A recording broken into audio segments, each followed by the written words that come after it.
Hey guys, so right now one of the top stories regarding Tesla is this. Tesla Model S garage fire follows pattern, prompting warnings for other EVs. And once we click in, the headline actually says, while they were asleep, their Teslas burned in the garage. It's a risk many automakers are taking seriously.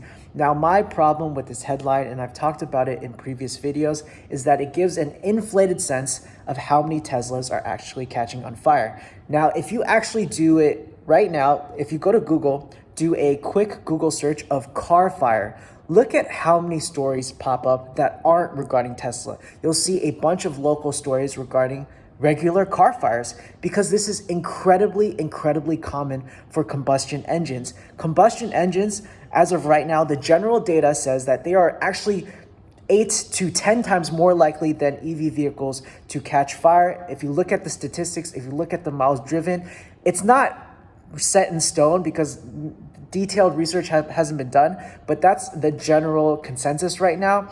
But if you were to just look at news articles that pop up on general feeds, you would think that electric vehicles are the ones catching on fire all the time. Now, the danger of this is, imagine if all we ever saw were articles regarding people walking and getting hit by cars. If we see this article over and over again, we would think to ourselves that, hey, maybe walking is very dangerous. In fact, it could be the most dangerous activity in the world compared to driving or biking or being on a plane. Imagine if all we ever did was report on airplane accidents, which we actually do, and airplane travel is actually one of the safest ways to travel, but due to the how it's reported and the rate it's reported, this is actually very dangerous, because if all we ever do is report that Teslas are catching on fire, when in fact, based on the statistics, that they are far safer than gas-powered vehicles, then people might actually choose gas-powered vehicles under the false assumption that they are more dangerous. And again, I don't have the exact data for this. I'm actually looking at a 2018 article, and based on miles driven, it says that Teslas are a lot safer.